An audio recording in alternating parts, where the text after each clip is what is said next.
Thank you at home for staying with us for the next hour. Somebody important calls bullpucky on Dick and Liz Cheney. Somebody formerly important, George W. Bush, reminds us all who he is. And yes, somebody amazing. The 13-year-old National Spelling Bee champ plays Stump the liberal cable TV news anchor right here live on this show, all coming up this hour. But we begin tonight with the extreme ratcheting up of the rhetoric against President Obama's first Supreme Court nominee. Over the course of the past week, the substantive case that conservatives have made against Judge Sonia Sotomayor has, for the most part, fallen apart. You want to attack her for saying that judges sometimes make law? Well, you'll have to attack Justice Scalia for saying the same thing. You want to attack the man who nominated her for praising her empathy? Well, you'll have to go back and attack George H.W. Bush for praising the same quality in Clarence Thomas. You want to attack her for bringing her ethnic background to bear on her decision-making? Well, you'll have to attack Justice Samuel Alito for doing that as well. You want to attack her for bringing her gender to bear on her decisions? Greg Sargent today at the Plumline blog uncovered a 1981 interview with conservative former Justice Sandra Day O'Connor in which she confessed to that grave sin as well. The conservative arguments against Sotomayor that have been tried out this week have largely fallen apart. Despite that, or maybe because of that, conservative commentators have decided to take their opposition to Judge Sotomayor to another level. They're now all but calling for a race war over this nomination. Today, conservative talk radio host Rush Limbaugh had this to say about why Judge Sotomayor got the job. How do you get promoted in a Barack Obama administration? By hating white people. Or even saying you do. Or that they're not good. Or that put them down, whatever. Make white people the new oppressed minority. And they're going right along with it because they're shutting up. They're moving to the back of the bus. They're saying, I can't use that drinking fountain? Okay. I can't use that restroom? Okay. Stoke racial resentment much?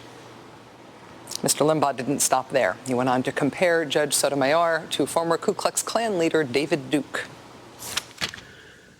She brings a form of bigotry or racism to the court. I don't care. We're not supposed to say it. We're supposed to pretend it didn't happen. We're supposed to look at other things, but it's the elephant in the room. How can a president nominate such a candidate? And how can a party get behind such a candidate? That's what would be asked if somebody were foolish enough to nominate David Duke. We highlight these comments today not to make Mr. Limbaugh and his radio show the issue. We're highlighting these comments because they are representative of how the conservative movement is talking about this nomination now. It's not just Rush Limbaugh. Here's radio host and conservative hero and Watergate felon, G. Gordon Liddy. I understand that they found out today that Ms. Sotomayor is a member of La Raza, which means in illegal alien, the race. And that should not surprise anyone because she's already on record with a number of racist comments. But let's hope that the key conferences aren't when she's menstruating or something, or just before she's going to menstruate. That would really be bad. The language is actually called Spanish. It's not called illegal alien. But points to you, sir, for actually making a David Duke reference seem appropriate. You know, they said it couldn't be done. At the beginning of the week, you would have been forgiven for thinking that a few unhinged, over-the-top comments from talk radio land defined the fringe of the objections to Sotomayor. It turns out it's really not the fringe. Republican Newt Gingrich, the former House Speaker, entered the fray too. In a widely circulated entry on his Twitter website, he said, quote, white man racist nominee would be forced to withdraw. Latina woman racist should also withdraw. It's just like, hey, Hispanic chick lady, you're empathetic? She says, yep. They say you're in. That's the way it really works. She is also an affirmative action pick, Chris. Clearly, the president was down to 4 choices, all 4 of them women, and he picked a Hispanic. I'm telling you, she appears to be a racist. She said things that are racist in any other context.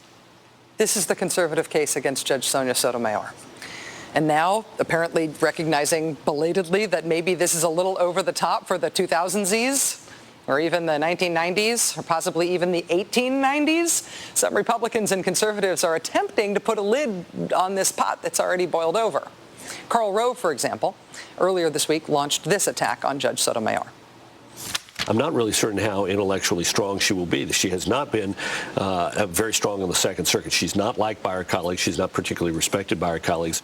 That was earlier this week. Now, Mr. Rove says it's time to treat Judge Sotomayor with some respect. I think Republicans need to take her on in the appropriate fashion, which is about her judicial philosophy, her record on the court, her writings, and her statements, particularly her statements. But they need to do so with respect. Is this a bad time to bring up that Mr. Rove also called the judge a school marm earlier in the week and said that she would discard the rule of law whenever emotion moved her to do so, and said about her that he knows a lot of stupid people who've gone to Ivy League schools? There's also RNC Chairman Michael Steele. 2 weeks ago, even before Judge Sotomayor was nominated, Mr. Steele had this to say about the judge. She's not a bell ringer. She's not one of these justices who's really kind of distinguished herself and made a name for herself in the appeals court. The word on the street is that she's rather abrasive, and that's the one thing the Supreme Court is not, is a place for abrasive personalities. The Supreme Court, definitely not a place for abrasive personalities. That's actually why they make Justice Scalia telecommute from home now. But those were comments from Mr. Steele 2 weeks ago. Now? As his lieutenant governor, it was an uphill battle. Let's start slamming and ramming. But I think we really need to take a step back from this. Now it's time to take a step back from this after you've called her abrasive and undistinguished? Republicans on the Senate Judiciary Committee are trying to get this boiling water back into the pot as well. Senator John Cornyn of Texas singled out Rush Limbaugh and Newt Gingrich last night during a radio interview. Neither one of these men are elected Republican officials. I just don't think it's appropriate. I certainly don't endorse it. I think it's wrong. I think it's terrible. This is not the kind of tone that any of us want to set when it comes to performing our constitutional responsibilities of advice and consent. He says, I think it's wrong. I think it's terrible. I'm very glad to hear that, Senator Cornyn. What do you think about Glenn Beck calling her Hispanic chick lady? What do you think about G. Gordon Liddy was calling the Spanish language the language of illegal alien wrong? Was it terrible what he said about women judges? What do you think about Karl Rove calling her stupid? What do you think about Michael Steele saying she's undistinguished? This is not some isolated problem with minor fringe figures in conservative circles. This isn't a pet project of Michael Savage on some college radio station somewhere. This is the character of the opposition to Sonia Sotomayor's nomination for the Supreme Court. Elected Republicans are now belatedly starting to minorly freak out about it, but honestly, is that all they have to say about it? Is this all they're going to do? Joining us now is Democratic Senator Amy Klobuchar of Minnesota. In addition to being a member of the Senate Judiciary Committee, she is also both the junior and the senior senator from the great state of Minnesota. Senator Klobuchar, thanks for coming back on the show. Well, thank you, Rachel. That was quite a collection of comments you gathered there. And, the problem is that people are listening to it, so I'm glad that you are giving me an opportunity to set the record straight. This is a woman who came from nothing, in her own words, a modest and challenging background, went on to be the valedictorian of her high school class, went on to be tops in her class at Princeton, went on to get on the Yale Law Review and be one of the editors there. You don't get there unless you're smart. Her own boss is a prosecutor, as a former prosecutor, I admire this, called her fearless. She went on to have a good career in the private sector and then has been on the bench more than anyone that has sat on the Supreme Court for something like 70 years. So this is a woman with experience, someone who doesn't just know the law and the Constitution, she also knows America. And she is someone of great dignity, and I will hope that the hearing that we have in the Senate Judiciary Committee and that my colleagues will treat her with great dignity. Do you expect that it's going to be a more dignified proceeding in the Judiciary Committee, that the criticism of her will happen at a different level than what we're experiencing thus far? As you can tell how I feel about the level of discourse so far. I would hope so. I think you see some of this dialing back. Senator Sessions is talking about how he didn't think there'll be a filibuster. They're talking about a thorough but careful hearing. You hear those kinds of words, and I think that is very promising. I mean, they know the facts. Of the 400 opinions she wrote, something like 5 5 of them have been reversed. The time that she's been on a panel with a Republican-appointed judge, 95% of the time they've agreed. So all of this criticism that's been lobbed at her and all of these name-calling and shame-calling that's been going on, it's just not merited by the facts, and I believe they know that. When you call it name-calling, and I do think that it's been ad hominem, I think it's been inappropriate, as you can tell from the way that I introduced this. Do you also think that there's a sense in which it's more than just unfortunate, that it is dangerous on some level, bad for the country? You know, when people listen, and you know there are a lot of people listening to those shows and they don't have the right facts, of course, it's never a good thing. But that's why we have other shows that get the facts out, and you hope people listen, and you hope they watch the hearings and tune in and see themselves. And so far, you really haven't seen the majority of the American public swayed by this kind of rhetoric and mudslinging. It just hasn't happened. So I think that's a very good sign. I think the president's introduction, her own words were very helpful. People watched that. And then you just have the facts. You know, I love this. The latest is they're calling her abrasive. And I was sort of thinking of all the male judges that I've met in my life. And maybe we have reached a point in this country where we can have nominated a woman judge that may be a little gruff and to the point, because we certainly have enough men judges that are like that. Do you think, though, because the rhetoric is so over the top, and it is in the media, it's on the TV shows and it's on the radio shows, and it's sometimes in columns and things, is where we've heard this most over the top stuff. Do you think that Republicans who are elected officials should be going further to essentially tell those people to cut it out, to say it's bad for the country, stop doing this? We've heard that a little bit, but not very much. You have. I mean, Senator Cornyn just did it. I think you're starting to hear some of it. It's certainly bad for their party. And I think people have an obligation to call it. Because, you know, I just had a guy come up to me at the airport the other day. I was coming back from northern Minnesota, and I had a guy come in and just say to me, you know, this is going to be a problem because she's putting her feelings in front of the law. And so I, you know, went back at him and told him all these statistics and what the truth was, and that just wasn't the facts. But people are listening to this. So I think it's very important that the American public tune into these hearings, that they look at all of the opinions she's written, so many of them. And she basically is someone who just takes the law, whether you agree with her or not, takes the facts and applies the law to those facts. And that's what you're supposed to do when you're a judge. And I always added, as I told this guy, hey, she brought back baseball to America. That's not too bad. Well, if we can learn half as much about Judge Sotomayor through this process as we have learned about the right wing through this process thus far, it will be very informative indeed. Senator Klobuchar of Minnesota, thank you so much for your time tonight. It's really great to have you back on the show. Thank you very much, Rachel. It's great to be on. Thanks. In addition to the incendiary name-calling, conservatives are also attacking Sonia Sotomayor for a 2003 case where she rejected a discrimination lawsuit brought by firefighters in New Haven, Connecticut. You probably heard a lot about that case already. Probably 90% of what you've heard is bullpucky. We will talk about what really happened in that case and how it has been misconstrued coming up next. And George W. Bush is back, and he is everything you remember him to be. We will have details on that coming up. You guys are more interested in chocolate chips than microchips. What's technology's role here? The way I think technology really fits is in making connections. Mm-hmm. You know, there's an incredible amount of knowledge in Nestle, but it requires one of our scientists in Sri Lanka to talk to one of our marketing people in Brazil, and ultimately with a product technologist in Russia. I do see us connecting much more internally. That's where I see huge opportunities to save money and be more innovative. At 155 miles per hour, Andy Roddick has the fastest serve in the history of professional tennis. So I've come to this court to challenge his speed. On the internet, I'll be using the 3G AT&T Laptop Connect card. He won't. So I can book travel plans faster, check my account balances faster, all on the go. I'm Bill Curtis, and I'm faster than Andy Roddick. Switch to the nation's fastest 3G network and get the AT&T Laptop Connect card for free.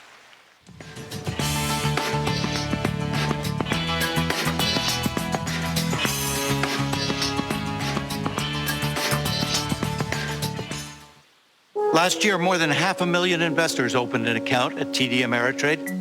Maybe because TD Ameritrade's fair and straightforward pricing made sense to them. Maybe for the range of products, not just stocks, but bonds, mutual funds, CDs, and the clear objective guidance to help them choose. Or maybe because the people on the phone or in the branch just seemed like good people to work with. knowledgeable and nice.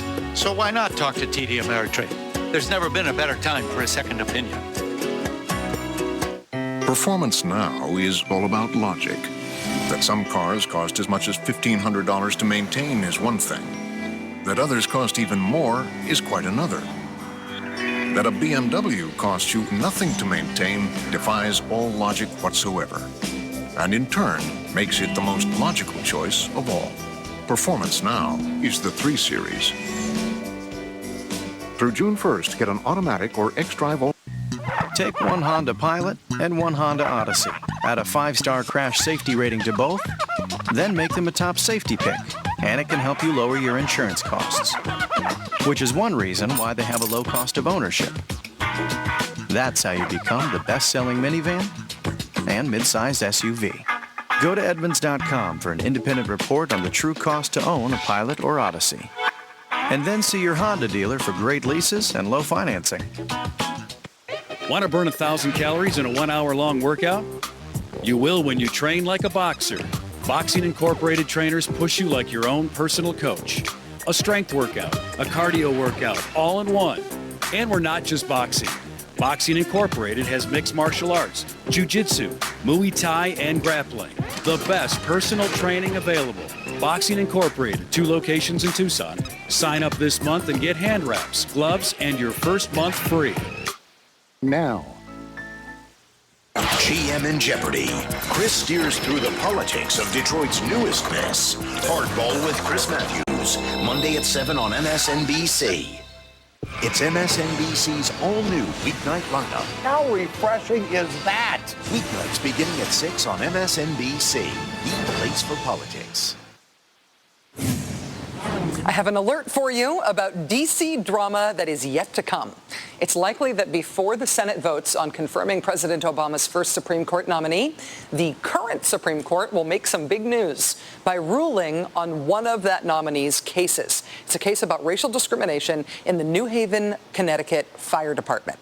Opponents of the nominee, Judge Sonia Sotomayor, have pounced on this case like boogeymen grabbing bare ankles dangling over the edge of the bed.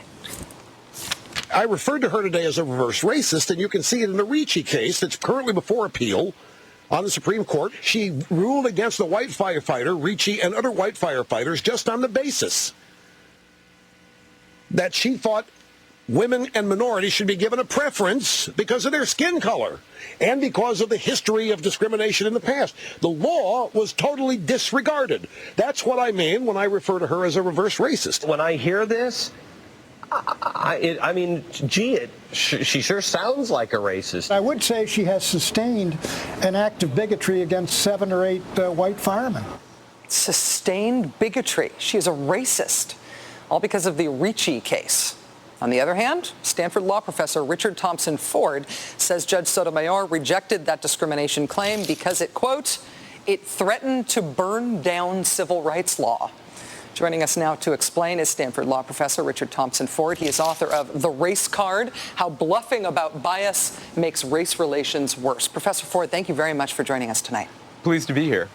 You wrote at Slate.com this week that the Ricci case threatened to burn down civil rights law, which was a pretty different take on it that we're seeing in most of the media when they're talking and writing about this subject. Can you explain to us non-Stanford law professors a little bit about this case and the civil rights law that surrounds it? Sure. Well, the case involves the New Haven Fire Department promotes firefighters based on, among other things, a written exam. But the written exam is the main thing that they use. When the results came back and it turned out that although several black and Hispanic firefighters had actually passed the exam, this is something that most people haven't talked about, but several passed the exam, but they weren't among the very top scorers, and therefore, because of some civil service rules, they would not be eligible for promotion. And in fact, no black firefighters and only one Hispanic firefighter would have been eligible for promotion.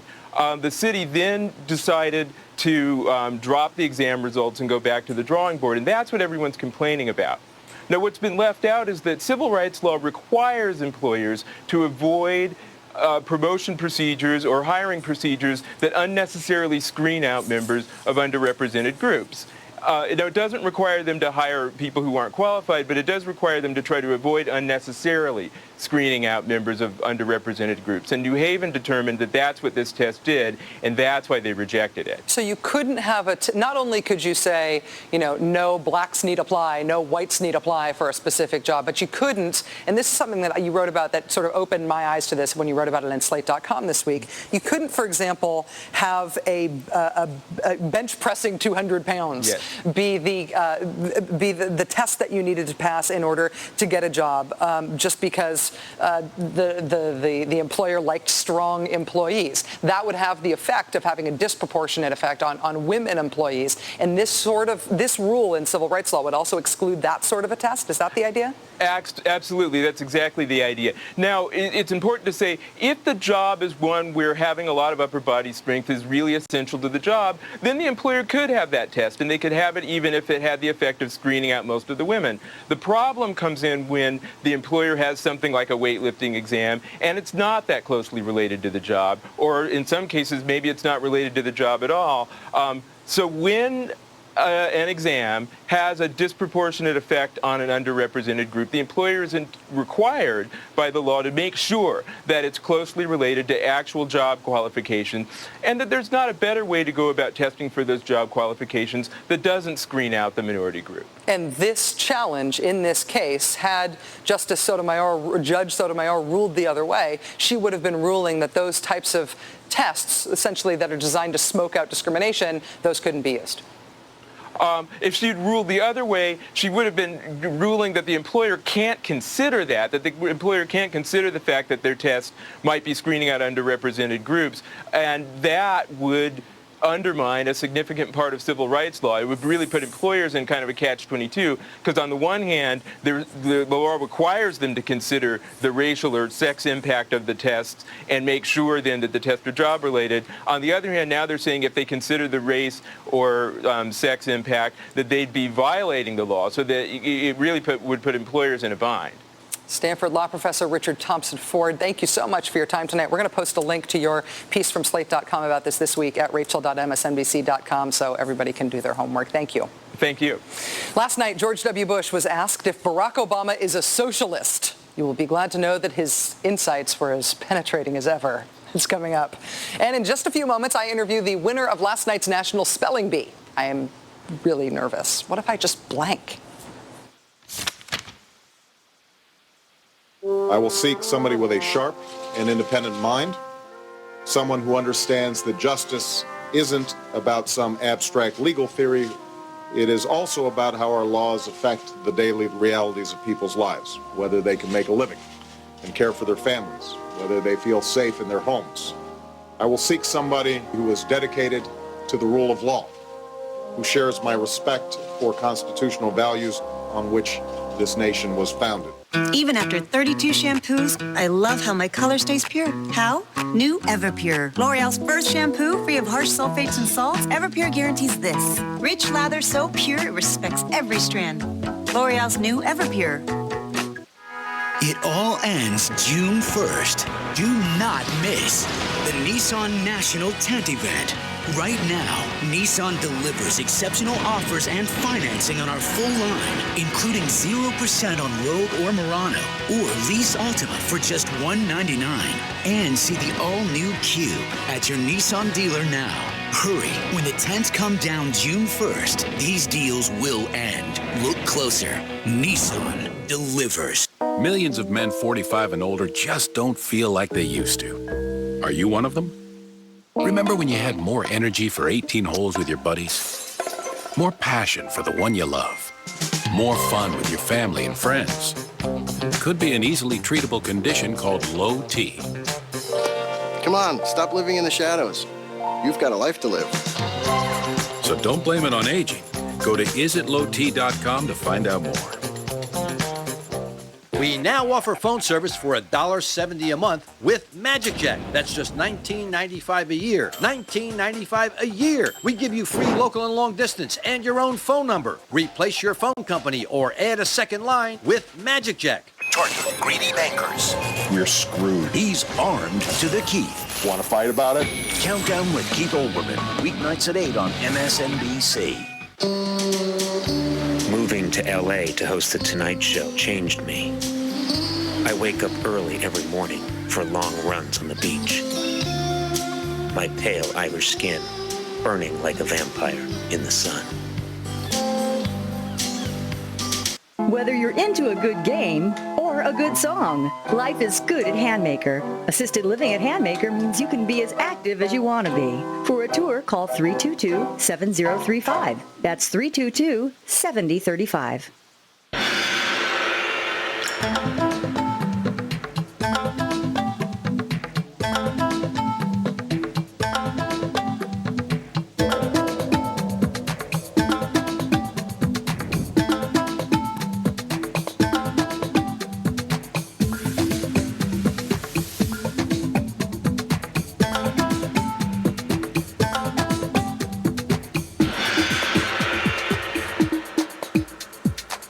Hi, I'm Max Older with Fair Exchange Suzuki of Phoenix, introducing a new line of Suzuki's, the Grand Vitara, the Forenza, the Ariel. 7-year, 100,000-mile warranty. Power windows, locks from 35 miles to the gallon, plus 0% interest or $199 a month or $500 gas card. You owe it to yourself before you buy a Honda, a Nissan, or Toyota. Compare the price, the value of the new Suzuki's. Remember, we have a grand selection of trucks, cars, and SUVs. For fun, for adventure, Suzuki, the way of life.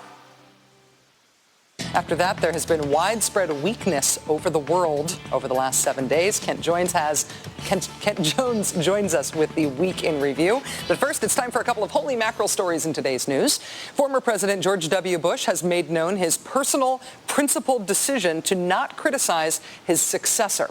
He has said about President Obama, quote, "I'm not going to spend my time criticizing him. There are plenty of critics in the arena. He deserves my silence." Protocol. George Bush won't criticize the new president. He won't undermine him. That task is left to the Cheney family. Or at least it was last night at a speech in Michigan, a speech in which Mr. Bush reiterated that he did not want to criticize President Obama. He ended up not being able to stop himself from doing it anyway. Asked what he thought about conservative pundits who say Obama is opening the door to socialism, Mr. Bush replied, quote, "I've heard talk about that. I think the verdict is out.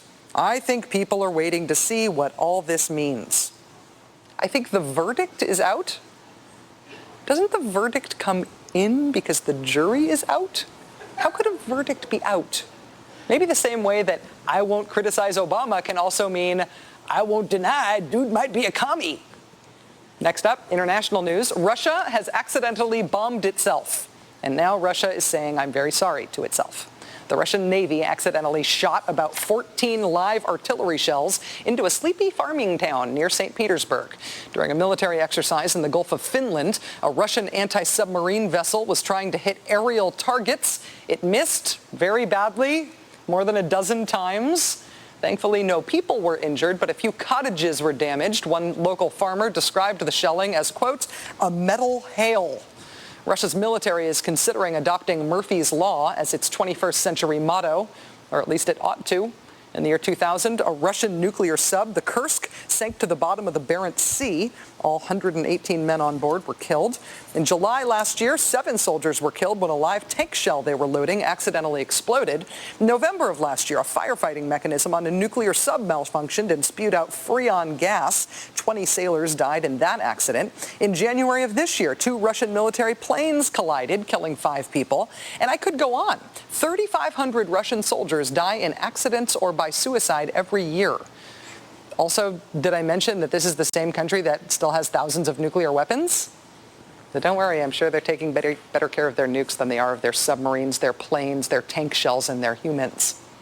And finally, as a person who is easily distracted from my work,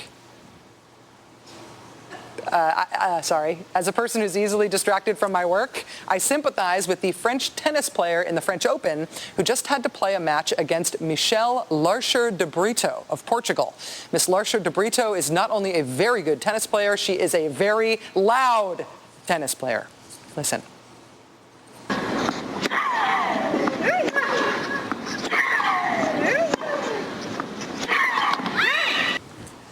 Miss Larcher de Brito's noises were such that her opponent today asked the umpire several times to please make her be quiet.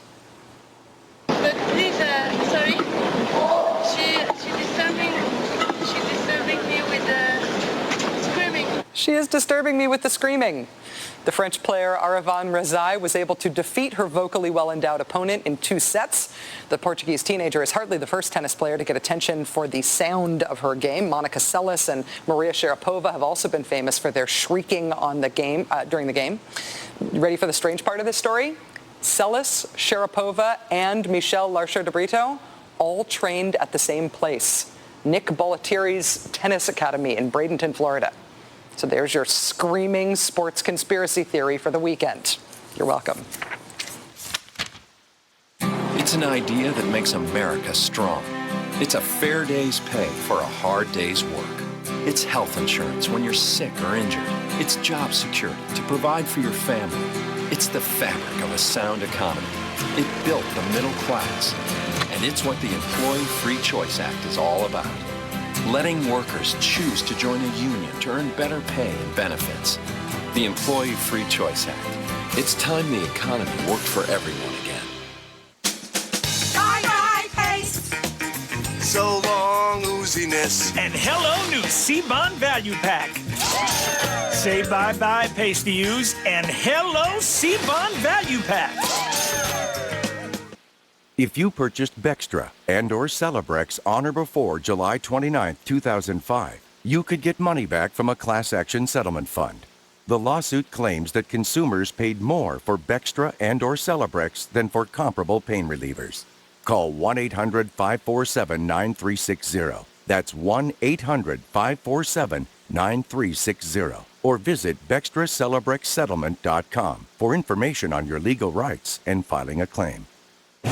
Seconds before an accident, the M-Class senses the collision and closes windows in preparation. Dual-stage airbags then deploy on impact, while the advanced crumple zone and cabin design absorb and deflect energy around the passengers. Safety innovations we're proud of at Mercedes-Benz, and ones we hope you never get to see. Hurry into the spring event by Mercedes-Benz for exceptional offers on the 2009 M-Class and other models going on right now at your authorized Mercedes-Benz dealer. Has progress taken us to a better place? I'd say it's taken us for a ride. Honestly, what thanks do we owe progress? We're up to our necks in landfill and down to the wire in resources, and climate change is out to get us. That's why progress plays no role inside post-shredded wheat. Here, we put the no in innovation. Post-original shredded wheat is still just the one simple, honest ingredient which naturally comes with vitamins, minerals, and fiber. All we did was make it spoon-sized. Did we go too far? Your lovely tree, attacked by insects. Bayer Advanced Tree and Shrub Protect and Feed protects your trees for 12 months, plus feeds, all in one easy step for stronger, more beautiful trees. At Bayer Advanced, we don't hate bugs, we just love trees. An awkward teen lured by her own friends. Everybody just went crazy and just started hitting her. What happened in the dark? It was like a bunch of flammable kids and someone with a match, and it just went off. Bloodlust Under the Bridge. Premiere Sunday at 10 on MSNBC.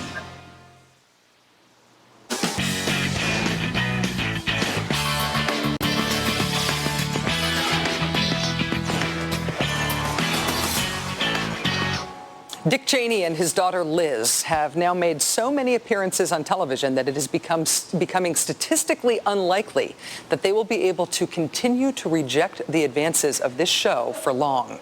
Ultimately, if they keep doing this much TV, one or both of them is going to end up as a guest on this show just as a rounding error. And if that happens, please, please, please, we pretty much know exactly what they will want to talk about.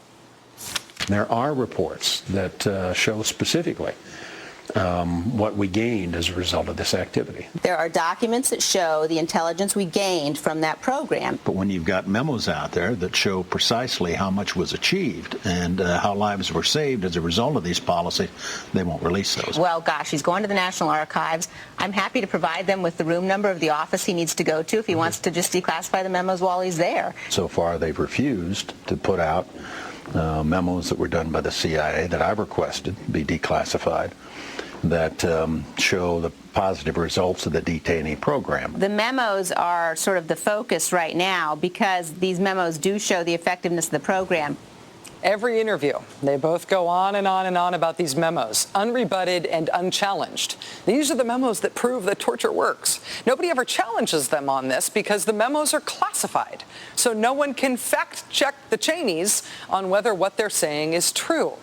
If only there were someone else who had also seen these memos, who could tell us whether Dick and Liz Cheney are telling the truth about what these memos actually say. If only there was someone. Ta-da! Turns out that someone does exist. Senator Carl Levin, chairman of the Senate Armed Services Committee, and that apparently is a job that gives him access to these same memos that Dick and Liz Cheney have been using to make their torture works arguments on the TV every day. Here's what Senator Levin had to say about them this week at the Foreign Policy Association annual dinner. Mr. Cheney claimed last week that President Obama's decisions have made us less secure and that abusive interrogation techniques worked. Mr. Cheney's claims are directly contrary to the judgment of our FBI director, Robert Mueller, that no attacks on America were disrupted due to intelligence obtained through the use of those techniques. Mr. Cheney has also claimed that the release of classified documents would prove his view that the techniques worked. But those classified documents say nothing about numbers of lives saved, nor do the documents connect acquisition of valuable intelligence to the use of abusive techniques. So no matter what they say is in those memos, other people who've seen those memos say they say something different. That's apparently how you talk back to Dick Cheney. Joining us now is my friend Steve Bannon, who writes for WashingtonMonthly.com. Thanks for coming on the show, Steve. Nice to see you.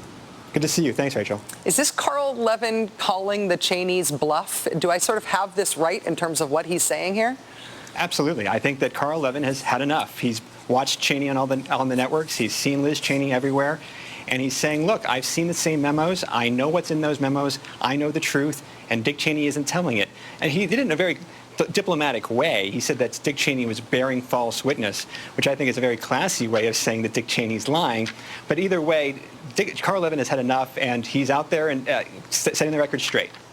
Carl Levin is not known for gratuitously picking political fights. And so is it the fact that it's him, that it's Carl Levin, does that affect the significance of this rebuke? Does that affect how we should see the impact of this politically? I think so. I mean, Carl Levin's been around for a long time. He has a reputation for having stature, having credibility with members of both parties, with the media. He's not known as an ideologue. He's not known as a partisan bomb thrower. And for the fact that he came out and did this, he introduced his remarks by saying he intended to talk about Obama and talking about how he's satisfied with the direction that we're on foreign policy-wise. But he felt so compelled to speak out against Cheney because Cheney has been so dishonest of late. I think that Carl Levin's unique stature lends this significance that may not be tied to a different senator had another senator given the same speech. Well, Steve, we've been wading through this Cheney family media tour all of this time. I thought that when he gave the American Enterprise Institute speech, then he was going to go away, but he's still doing interviews since then, as is his daughter. And we've been waiting all this time for someone else who has seen these memos to make exactly the argument that Senator Levin has now made. So when these claims from the Cheneys are discussed now, either by third parties or by the Cheneys themselves, should they at least be labeled as contested claims now? They never get rebutted when they're making these cases. Right. I think that's part of the reason that Carl Levin did this. I mean, to a certain extent, it sets up a he said situation. On the one hand, Cheney has seen the memos and he claims one thing. Carl Levin has seen the same memos. He's claiming something else. But I think it's worth remembering, these are not two people of equal credibility here. I mean, on the one hand, Carl Levin has a reputation for being a straight shooter, for being honest. On the other hand, we have Dick Cheney, who has a reputation for being Dick Cheney. And so given that, one person of the two has earned the benefit of the doubt, and I'll give you a hint, it's not the vice president. President Bush gave a speech in Michigan last night in which he said essentially that torture works. I wonder if you think, Steve, if the whole debate starts boiling over again, all over again now that it's not just Cheney, but also former President Bush is weighing in on the subject too. Yeah, but you notice how it has a Groundhog Day quality to all of this? Yeah. We could have seen the same speech from Bush and Cheney a month ago or 4 months ago or a year or 2 years ago. They want to restart the debate again, but the facts haven't changed. They're still wrong, and Carl Levin is still right. Steve Bennin from WashingtonMonthly.com. Thank you so much for coming on the show tonight, Steve. It's great to see you. Thank you. Can you spell the word Laodicean? Laodicean? It's not even easy to say, let alone spell. Don't even bother with the I before E except after C stuff. On this one, it's not going to help you. But coming up next, we're going to be talking to the winner of the Scripps National Spelling Bee, a 13-year-old who was able to spell that word and a truckload of other impossible-to-spell words correctly. P-L-E-E-Z. Stay tuned. But first, one more thing about the Bush administration's view of torture and their contention that they never violated the Geneva Conventions. A noted reckless liberal by the name of General David Petraeus says he disagrees. When we have taken steps that have violated the Geneva Convention, we rightly have been criticized. And so as we move forward, I think it's important to, again, live our values, to live the agreements that we have made in the international justice arena, and to practice those. That is the head of U.S. Central Command, the man once in charge of running the war in Iraq, publicly stating his belief that thanks to Bush-Cheney, we broke international law. Witness for the prosecution, anyone? Undefeated professional boxer Floyd "Money" Mayweather has the fastest hands boxing has ever seen. So I've come to this ring to see who's faster on the internet. I'll be using the 3G AT&T Laptop Connect card. He won't. So I can browse the web faster, email business plans faster, all on the go. I'm Bill Curtis, and I'm faster than Floyd Mayweather. Switch to the nation's fastest 3G network and get the AT&T Laptop Connect card for free. I went to pick up my prescription, and I was told, that's just going to be $4. I said, you're joking. I know Sandra personally, and she was only able to afford a week's worth of medication at a time. Some of my medication was $100 for one prescription. But now she's able to get a whole month's generic prescription for $4. She's also able to get a 3-month supply for just $10. I just want to say thank you from the bottom of my heart. Save money, live better. Walmart.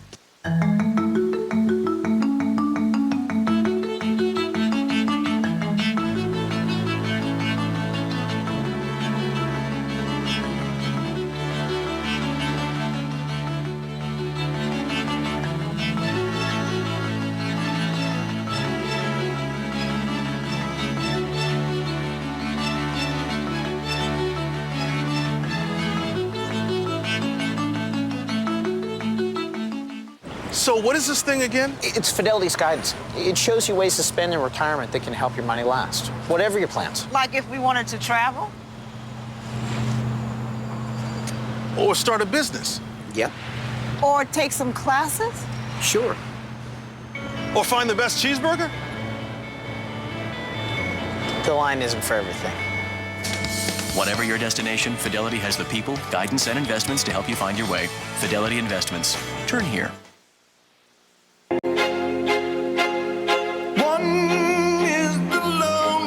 Number that you live under. As the Republican Party searches for meaning in the political minority, one of their past stars and would-be future stars is getting an unsolicited makeover courtesy of the Gregory Brothers. Remember the Gregory Brothers? We had them on the show.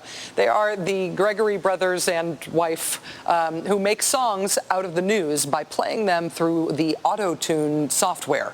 The Gregory Brothers' latest actually stars Newt Gingrich, testifying at the clean energy hearings in Congress recently. At these hearings, Mr. Gingrich said that Democrats want to regulate your jacuzzi. Mr. Gingrich's co-stars in Auto-Tune the News this week are Congressman Jay Inslee of Washington and Gorilla. Take it away.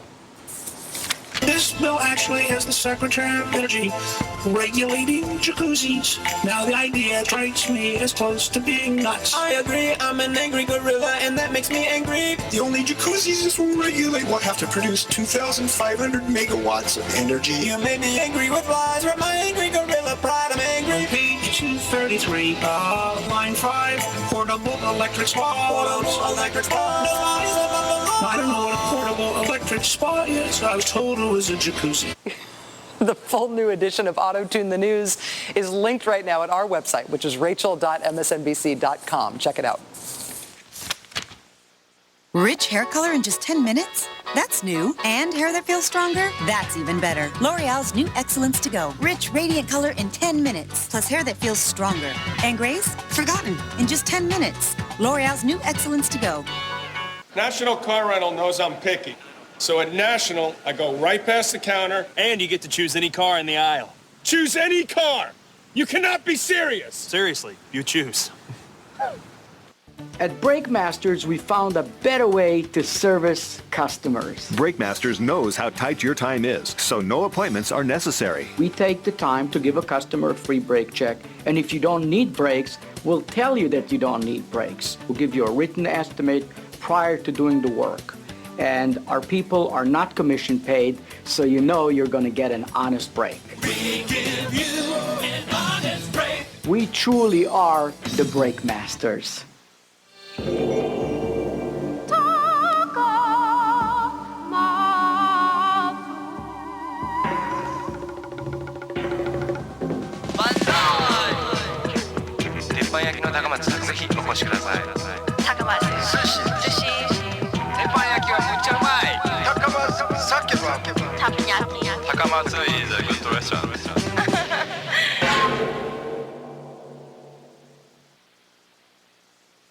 So call now.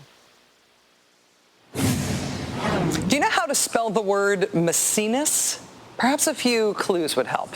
Maecenas means a generous patron of the arts. The language of origin is Latin, Maecenas. No? Nothing?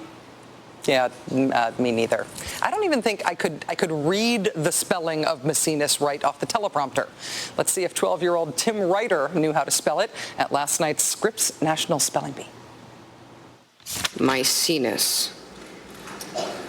The end of this word is tricky from the last vowel. Mycenus. Maecenas is spelled Maecenas.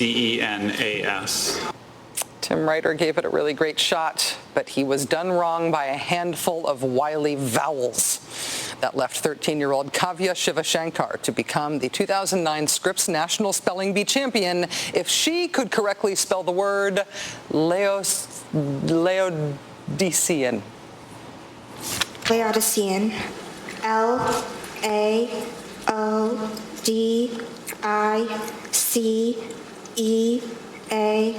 Laodicean. We have a champion. Joining us now is Kavya Shivashankar, who actually needs no introduction because she is the person in America who is most famous today for being smart and for working hard. Ms. Shivashankar, thank you very much for joining us. Thank you. I have to ask, when you were given the winning word, Laodicean, which I've been practicing pronouncing all day, did you know that word and how it would be spelled as soon as you heard it? Yeah, I was familiar with the word. I had studied it before, and I knew the word as soon as I had heard it. Do you study by memorizing hard words that you think might turn up in the spelling bee, or do you study through some other means? No, I don't use memorization as a technique because it's really hard to be able to memorize all the words in the dictionary. That's just not possible. So my dad's my coach, and he and I work together, and we find the roots of the words, and we study that and study patterns from the language of origin, like for French and German, the certain patterns those words have. And my dad just coaches me that way, and he expands our lists, and I just study them. So you're looking for the foreign origins, you're looking for the root words, these things that are sort of clues and patterns to help you figure out the word. And you were always asking, I noticed, for alternate pronunciations, the language of origin for the word. Even when you know the word, do you ask for that additional information just to sort of slow down the process and make sure that you don't rush?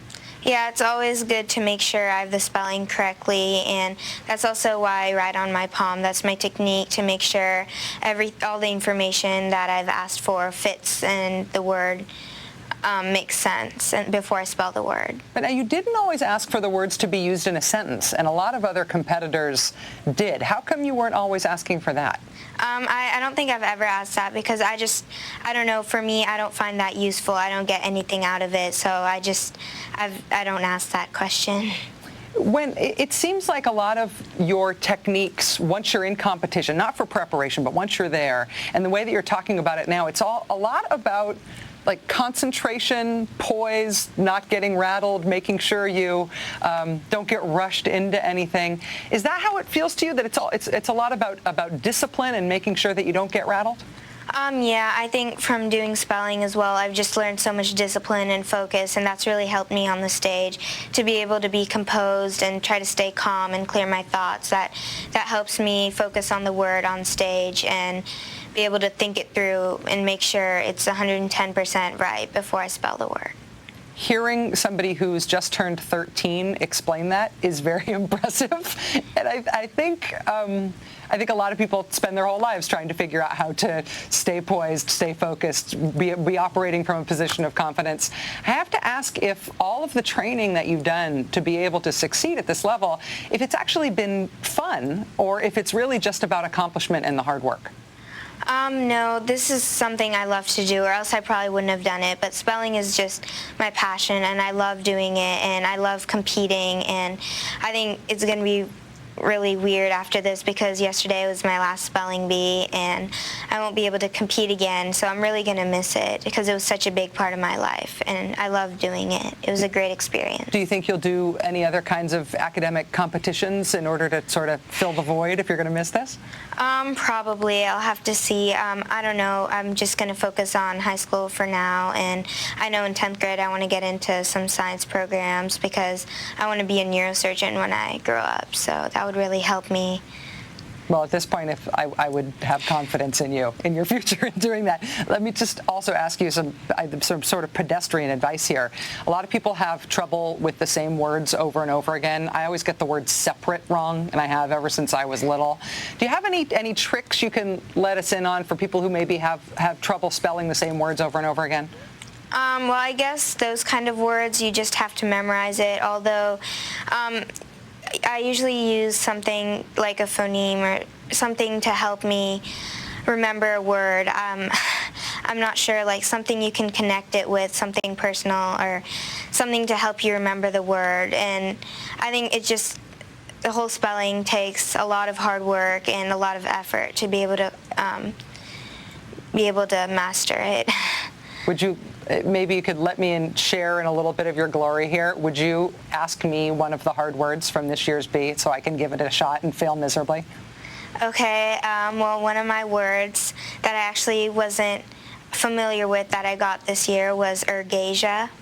Ergasia. Yeah. Country of origin, please? It comes from Greek. Ergasia. Now, I know you never asked this. Could you please use it in a sentence for me? I don't really know how to use it in a sentence. I'm sorry. All right. Well, how do you spell ergasia? That's a sentence. I would guess that it was E-R-G-A-S-I-A. That's correct. You're kidding. No, I'm not. No, I've never been happier on the show than I am right now. Kavya Shivashankar, thank you very much for miraculously giving me a word I knew how to spell. Congratulations on being the 2009 Spelling Bee champion. I know you've done a lot of interviews today. Thanks for taking the time to talk to us. Oh, thank you. All right, coming up on Countdown, Keith Olbermann takes on the torture debate and Dick Cheney's smackdown at the hands of one Senator Carl Levin. Next on this show, it's the WEAK Week in Review with Kent Jones. Stick around. Has progress taken us to a better place? I'd say it's taken us for a ride. Honestly, what thanks do we owe progress? We're up to our necks in landfill and down to the wire in resources, and climate change is out to get us. That's why progress plays no role inside post-shredded wheat. Here, we put the no in innovation. Post-original shredded wheat is still just the one simple, honest ingredient which naturally comes with vitamins, minerals, and fiber. All we did was make it spoon-sized. Did we go too far?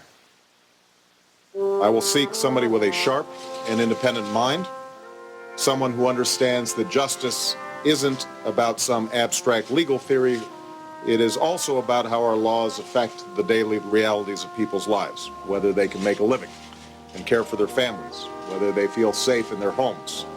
I will seek somebody who is dedicated to the rule of law, who shares my respect for constitutional values on which this nation was founded. Radically upgraded Power E-Trade Pro puts active traders in the driver's seat. You can spot trends with real-time charting, develop trading strategies, and backtest them. Stream and analyze limitless data with Excel Manager, and get even more control with direct access order routing. All for under $10 a trade. Fasten your seatbelt. Join the 1,000 new accounts a day at E-Trade. Performance now is all about logic. That some cars cost as much as $1,500 to maintain is one thing. That others cost even more is quite another. That a BMW costs you nothing to maintain defies all logic whatsoever, and in turn makes it the most logical choice of all. Performance now is the 3 Series. Visit your local BMW center today for a test drive. Finally, good news for people with type 2 diabetes or at risk for diabetes. Introducing new Nutrisystem D, the clinically tested program for losing weight and reducing blood sugar. Hi, I'm Mike, and I lost 100 pounds on Nutrisystem D. When I was first diagnosed with diabetes, that first step was more like a giant leap, till I discovered Nutrisystem D. In a clinical study, people on Nutrisystem D lost 16 times more weight and reduced their blood sugar 5 times more than those on a hospital-directed plan. Plus, A1C was reduced 0.9%. Choose from over 140 menu options. There's no counting carbs, calories, or points. I lost 100 pounds and lowered my blood sugar level. Nutrisystem D changed my life. Mike is one of many who've lost weight and controlled their diabetes with new Nutrisystem D. Backed by 35 years of research and low glycemic index science, Nutrisystem D works. Satisfaction guarantee to your money back. New Nutrisystem D. Lose weight, live better. Call or click today. Target greedy bankers. We're screwed. He's armed to the teeth. Want to fight about it? Countdown with Keith Olbermann. Weeknights at 8 on MSNBC.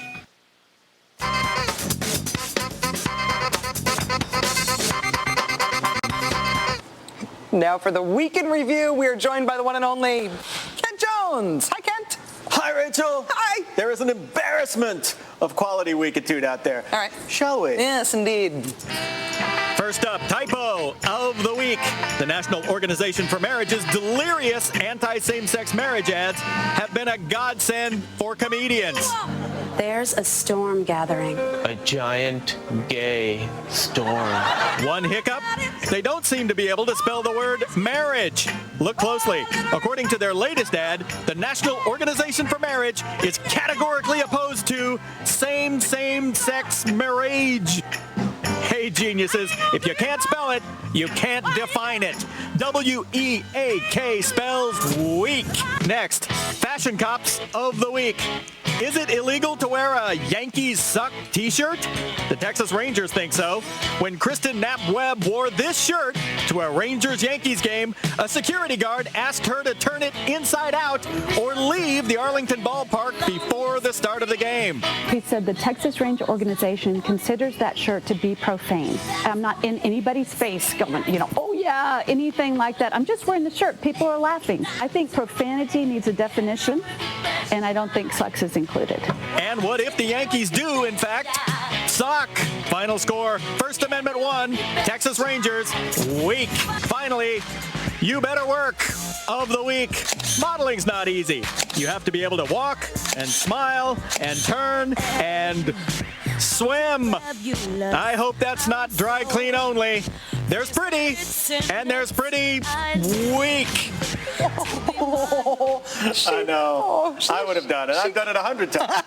To not only off the runway, but into the pool. Yeah, she's earned her stripes. When I heard about that Texas Ranger story, I thought it was the Texas State Police made her turn the shirt inside out. It's actually the baseball team. Yeah, exactly. All right. Cocktail moment for you, Kent. Great. It was going to be a different cocktail moment until tonight's show happened. And then seriously, the best thing that has happened to me all week was the moment when I accidentally spelled that word right when I was talking to the spelling bee champion. Oh, yeah. Would you mind terribly reliving that with me right now? Would I? Come on. Come on. Do it. Go. One of my words that I actually wasn't familiar with that I got this year was ergasia. I would guess that it was ERGASIA. That's correct. You're kidding. No, I'm not. No, I've never been happier on the show than I am right now. I realize, I know. Yes. Thank you. Some kids need praise every day. Thank you very much, Ken. Ergasia. Thank you, Kent. Thank you for watching. Have a spectacular weekend. ERGASIA. There, I did it again. Countdown with Keith Olbermann starts right now.